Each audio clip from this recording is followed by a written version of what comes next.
Olá, amigos do canal ASA. Meu nome é Peter Biondi, eu sou consultor, professor e jornalista na área de aviação, com especialização na área de Airline Airport Management, falando para vocês diretamente de Atlanta, nos Estados Unidos, com comentário de algumas notícias da aviação da semana. Vamos começar com um incidente no aeroporto de Delhi, na Índia. Um avião da Swiss Airlines, decolando de Delhi, na Índia, teve que abortar a decolagem em alta velocidade depois que o motor esquerdo pegou fogo.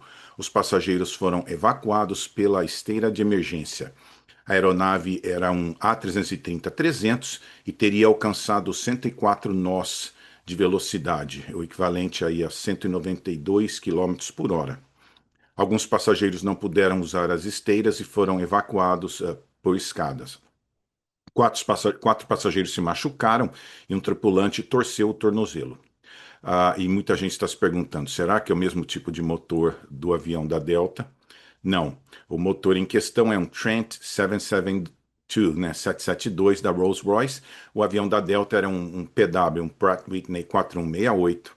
Então não são motores do mesmo fabricante. Se fosse, seria um caso aí para fazer uma investigação um pouco mais séria. Mas eu estava olhando aqui, né, qual seria a V1 de um avião desses, né? A V1, a velocidade que o avião ainda pode parar na pista. E em média, é difícil, né? Cada voo é um voo, mas um voo long haul, eles falam mais ou menos entre 130 e 150 nós antes de atingir essa velocidade. Então ele estava a 104 nós, ainda estava com um pouquinho de margem, né? E é muito interessante falar sobre evacuação, porque eu vejo as pessoas usando salto alto. Você pode estar certo, se tiver salto alto, você vai poder descer com sapatos. Dependendo do tipo de sapato, você pode descer do avião, né? Imagina se fizer isso durante o dia naquele asfalto quente ali, né? Então, é muito importante, né? Às vezes falam usar roupas simples, né? No caso de uma emergência, de uma evacuação, né? Então, é muito importante. Parece que tudo correu bem, não tem nenhum incidente. Um dos bombeiros lá do aeroporto postou algo na internet falando que tudo correu ah, de acordo, né? E ele também falou que teve um incêndio no trem de pouso e nos freios.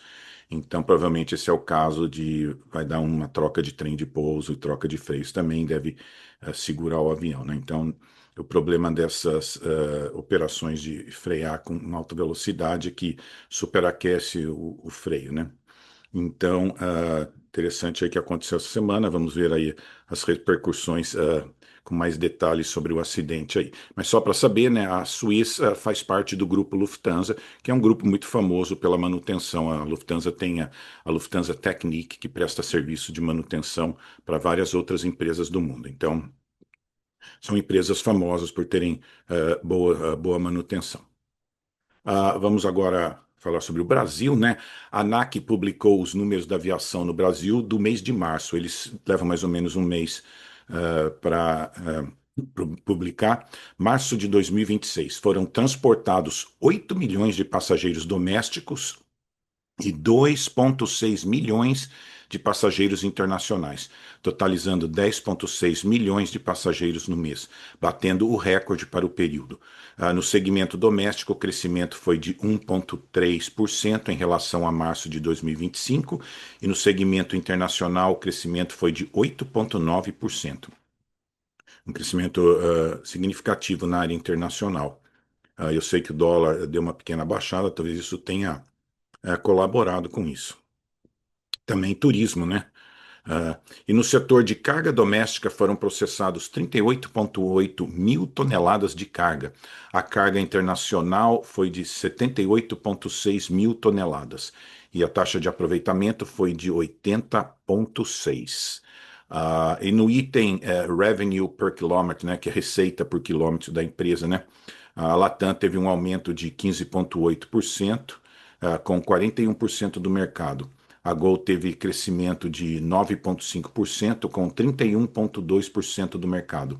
E a Azul teve uma redução de 3,3%, com 27,8% do mercado. Provavelmente ela está revendo sua frota, então deve estar operando com menos aviões. Em aeroportos, né, Guarulhos está com 15,6% do mercado, Brasília tem 10,52% do mercado, Congonhas 7,95% e Rio de Janeiro, no Galeão, 6,5%. Mas uma coisa importante entender para o Brasil, primeiro, né? Não significa que tem, por exemplo, 8 milhões de brasileiros voando, né? O que eu falo, às vezes é sempre a classe A e B que voam duas, três vezes. Então, não significa que são 8 milhões de pessoas. Às vezes pode ser um bom número desses 8 milhões, são pessoas que voam duas, três, quatro, cinco vezes por ano, né? E então o que a gente fala, né? A aviação depende da atividade econômica. Então, um país que tem renda, as pessoas têm renda, né? A gente chama disposable income, ela tem que ter um dinheiro que sobra para viajar, né? Não é uma prioridade para muitas pessoas. Mas quando você tem um bom salário, você tem uma boa renda, você consegue viajar. E lembrar, né? Não é só o preço da passagem aérea, é o preço de toda a viagem que é importante, né? E então, esses são os números aí, né? Eu fiz um trabalho há muitos anos para a American Airlines, a gente checava tudo no Brasil, falei com vários agentes de viagem, a gente até sabia quem tinha conexão de internet rápida, tudo, né?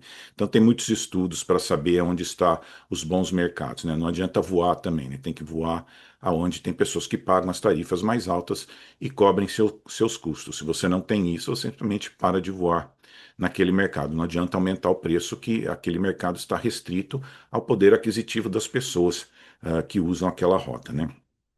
Então vamos ver, números bons, devagar, aviação crescendo aí no Brasil, né? E agora também falando do Brasil, né? A Azul Airlines, ela deverá receber um total de cinco aeronaves A330-200, que é a versão um pouco menor, que já voaram para a American Airlines. A Azul começou uma mudança em sua frota como parte da reestruturação financeira homologada para a saída da recuperação judicial. Só para ter uma ideia, o leasing de um A330-200 pode chegar aí entre 200 mil e 350 mil dólares por mês, enquanto um A330-900 mil que a Azul opera, pode chegar até a 900 mil dólares. Eu vi em alguns lugares que está uma demanda alta por esse modelo de aeronave. Então, um bom passo aí para a Azul para fazer um corte de custo importante. Segundo o site FR24, eu estava olhando aqui, só tem quatro aeronaves de grande porte mostrando atividade nos últimos dias da Azul. Então parece que eles estão realmente precisando de mais aviões para fazer as rotas internacionais. Enquanto isso, a Azul continua usando os aviões da Euroatlantic no sistema de wet leasing, né, para suprir essa falta de aeronaves. Os aviões da Euroatlantic que ela usa são o 777-200 e o 767-300ER. E pelo que eu li, o contrato está previsto para durar 3 anos. E uma coisa importante desses aviões primeiro, que a Azul está bem familiarizada com esse avião, ela já tem na frota, então você tem um mecânico que a gente chama de learning curve, né? Os mecânicos já sabem lidar bem com esse modelo de avião.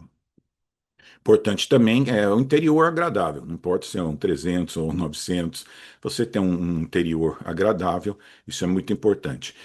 Mas uma coisa muito interessante de receber esses cinco da mesma procedência é que às vezes a gente tem achando que, por exemplo, todo avião 767-300 usam as mesmas peças, e não é uma realidade. Às vezes um avião é construído durante um período de 20 anos e muda o fornecedor de algumas peças. Então, eu lembro na British Airways, por exemplo, era o radar meteorológico. Nós precisamos de um radar meteorológico. E para os primeiros 10 aviões entregues era um modelo. Para os outros 15 aviões entregues era um outro modelo. E para os últimos 22 747 entregues era um outro terceiro modelo. Então, isso é um problema sério às vezes. Não pensa que é só porque é o mesmo avião, as peças são iguais. E às vezes o avião também ele é desenhado para cada empresa aérea com alguns detalhes. Então, isso é muito bom receber esses cinco da mesma empresa, que tem grande chance de as peças poder ser usadas em todos esses aviões. Então, esse é um ponto positivo aí, de receber todos esses aviões da mesma fonte, né? Mas é isso então aí. Vamos ver quando deve chegar todos esses aviões aí. Agora, uma da Azul muito interessante, né? É a parte de manutenção, que muitas vezes a gente não conversa muito, né? Mas a Azul Airlines venceu em duas categorias na competição internacional de manutenção realizada pelo Aerospace Maintenance Council, que é dentro de um grande evento chamado MRO Americas, que foi realizado em Orlando. semana passada, e a Azul competiu com dois times. O time um venceu na precisão e velocidade na instalação de arames de segurança e componentes aeronáuticos. O time 2 da Azul venceu em protocolos de segurança e operação em tanques de combustível. Eu já tive nesse evento, é uma competição muito interessante. Só para você ter uma ideia, esse ano foram 90 equipes. O time um da Azul ficou em 12º na competição e o time 2 na 21ª colocação. E lembrar, né, eles estão competindo com gente de universidades, a Força Aérea Americana, United, American, né? Então é realmente um prazer, né? Eu teve um evento desse aqui em Atlanta e um grupo da Azul venceu um dos itens e um grupo da Latam venceu o outro item, né? E eu falei para eles, puxa vida, será que o pessoal no Brasil vai saber que vocês venceram, né? Eles falaram, ah, não sei, né? Eu falei, peraí, vamos tirar uma foto. Eu tirei uma foto, falei com o pessoal de um dos websites aqui. Na mesma hora eu já escrevi uma matéria, eles aceitaram, mandei fotos, tudo. Eles ficaram muito felizes, né? De serem promovidos aqui, né? Que o pessoal no Brasil soubesse que esse pessoal da manutenção aí está brilhando aí por fora no mundo, né? Mas uma competição muito interessante, juízes ali ficam de olho. Eu vi o pessoal tanto da Latam Brasil como o pessoal da Azul trabalhando lá muito bem respeitado pelos profissionais de outras empresas, né? E vamos lembrar, né, que o crescimento da aviação e a aposentadoria de muitos profissionais experientes, né, tem criado uma escassez de funcionários de manutenção no mercado. A Boeing indica que serão precisos 710 mil novos profissionais nos próximos 20 anos. E em dezembro de 2025, a Emirates foi ao Brasil buscar profissionais na área de manutenção de avião. E está todo mundo agora pensando nisso, né? A Latam, Brasil mesmo, está investindo na formação de profissionais de manutenção. Então é muito bom, né, ver os profissionais brasileiros de manutenção brilhando. Eu conheço pelo menos uns três que trabalham em outros lugares do mundo, muito bem respeitados, tudo. E não é de agora, não. Eu conheci um rapaz que era da Transbrasil, foi trabalhar na Air Canada quando a Transbrasil tinha os 767, ele tinha muita experiência, a Air Canada comprou o 767, foi trabalhar no Canadá lá há vários anos, e foi muito respeitado quando estava lá. Então, o profissional de manutenção brasileiro é muito respeitado. Agora, vamos falar aqui dos Estados Unidos, né, das low cost. Um grupo de airlines low cost dos Estados Unidos está buscando ajuda financeira junto ao governo americano em consequência do aumento do preço dos combustíveis causado pelo conflito com o Irã. Então é fácil, né? Ó, vocês criaram todo esse problema aí, agora ajuda a gente financeiramente, né?